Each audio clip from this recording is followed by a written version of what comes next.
Hi, I'm Jade Potier and I am the marketing manager at RSAWEB. Hi everyone, my name is Faith Renene. I'm the billing assurance team leader. Hi, my name is Annalena Francie and I am the head of business at RSAWEB. Hi, my name is Wendy Bailey and I am the COO at RSAWEB. Hi, my name is Anika Shane and I'm the senior HR business partner at RSAWEB. I would say finding my way.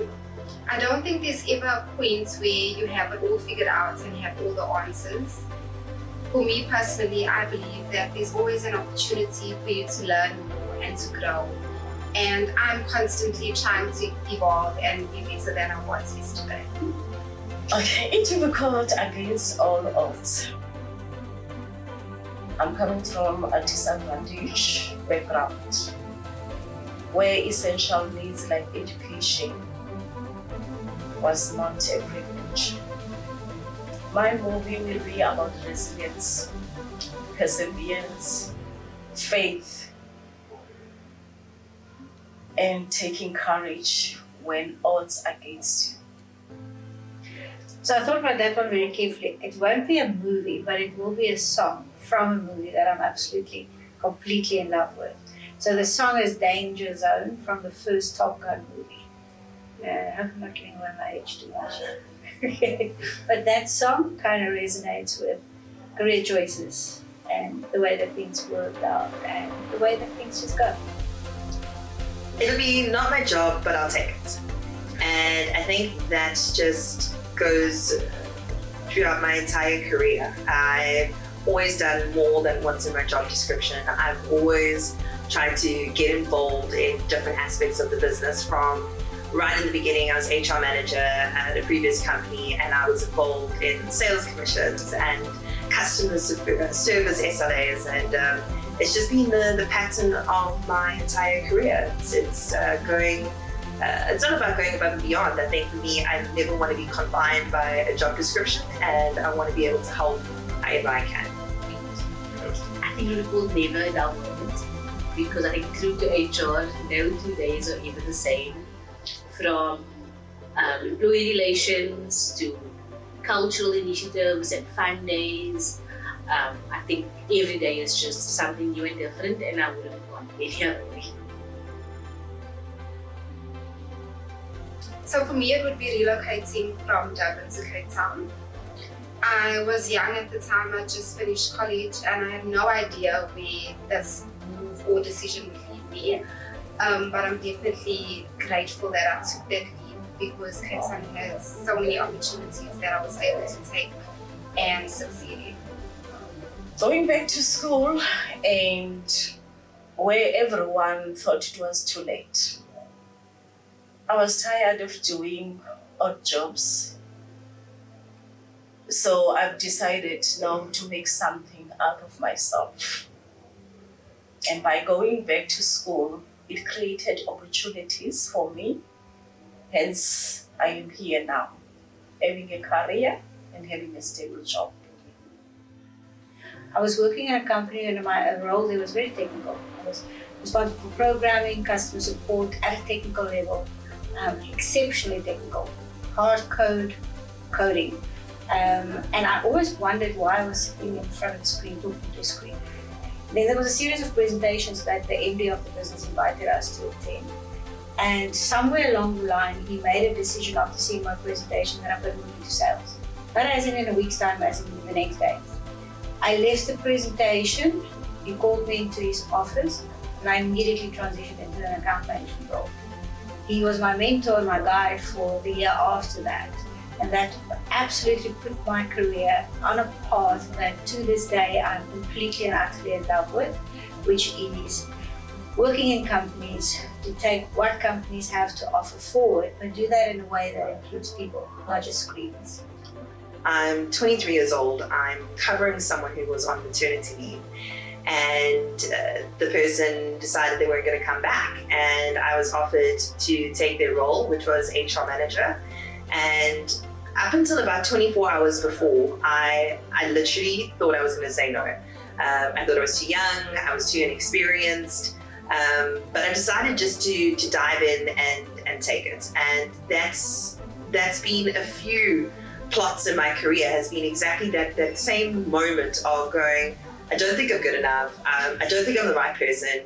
You know, are they mad? Why they're offering this to me? And just saying, you know what, I'm going to do it. I never intended on working in HR. I actually studied psychology, and then in my second year at varsity, thought this is maybe not for me, but let me get my degree anyway. And then I accidentally fell into HR. So, and I'm here 30 years later. While working full-time, I was also studying towards my honours degree. And during this time, I ended up falling pregnant with my son, who arrived earlier than expected. So this meant that I needed to complete my final exams a week after giving birth, which I managed to do. I did end up graduating with distinctions as well. But looking back, I can definitely say that this was the most challenging period of my life. And I realized that as women, we are capable of so much more than what we give ourselves credit for. And it taught me that life doesn't always go according to plan, but if you adapt, you are definitely able to still achieve what you set out to do. Becoming a team leader. Who knew? A girl from Eastern Cape with the background that I had, I've never imagined that I would stand in front of people. I didn't quite figure it out until 18 months later. I again worked at an absolutely formidable organization and had quite a hectic job because I had my day job and then I had special projects that the chairman of the company would pull me into. But at that point in time, that same chairman decided that what I was working on was so valuable and so transformational. It was actually a deal and a type of deal that we've never done before in the business. And the reputation that it had was that it was one of the largest transactional deals in Europe, Middle East, Africa for that company at the time. As much as I'd like to say it was me, I think it was a combined effort. But one of the ones that really stand out for me was having to rebuild. We were originally business to business, and when I started the consumer department, the biggest area that was an area of concern for us was our service desk. They were incredibly technical, they were used to dealing with B2B, and the systems and the processes and the people were just not working for our consumer environment. And so we had to do a complete overhaul of that business. And I think that's what it boils down to, is rebuilding, constantly reevaluating and challenging the status quo and asking ourselves, are we doing things for the sake of it, or are we doing it because it's the right thing to do? And I think we've had a few of those moments over time, and they still come, they're still happening. There was one particular moment that stood out. I was doing interviews a couple of years ago for an HR administrator role in the team, and I met with a lady, and one of my questions I asked her was, what was the reason she wanted to be in HR, since she was in quality at the time. And then she said it was actually because of me. And she mentioned a moment that she observed where I was on the operational floor and in the midst of something she mentioned, and I stopped what I was doing to help someone and have a conversation with him. And that's the moment she realized that she wanted to be in HR.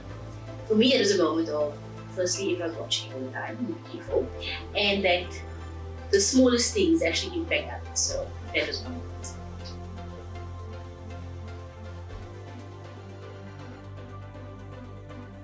Leadership is taking up space while still making space for others. Confidence isn't about never being afraid. It's about being courageous when you are really afraid and step up with your comfort zone. Courage for me is refusing to surrender who I am and how I think in order to just kind of fit in. So innovation isn't just about being creative. Innovation is about challenging yourself, challenging each other, and rebuilding. Leaving work every day, knowing you've made an impact on at least one person. Being a mom, I'm extremely proud of my career and how far I've come. And I absolutely love what I do, but being a mother is something that grounds me. It's also given me a different appreciation for women who are building careers, managing life, and also juggling motherhood. People at work, they see a team leader, but behind the scenes, I'm a mother. I'm someone who overcomes traumas, challenges, setbacks, but that made me to be the person that I am today. I'm proudest of the teams that I build, because if you don't allow people to actually just do what makes them better, you're not doing anything good for the business or for yourself. So I'm exceptionally proud of my teams. I'm proud today to be a COO in a tech industry, considering my background was not technical. I studied industrial psychology. It was a completely different ballgame. But I'm also proud that I've managed to do it whilst also growing a family. I have a 2.5-year-old son and a beautiful family, and balancing that and getting both right is something I'm incredibly proud of. New baby on the way in September, and all I want to do is just to make sure that I am a role model to my sons and continue to push myself and that's very important to me. For me, I think it's the silent moments of mentorship and leadership that isn't recorded or seen or documented in any way, but you know that through a period of time, you see the end result and success of the person. To all the women out there who feel like they don't belong to any table, who have limited resources, I just want to say to them, look at me. I've overcome setbacks, I overcame challenges. So if I can do it, then you can.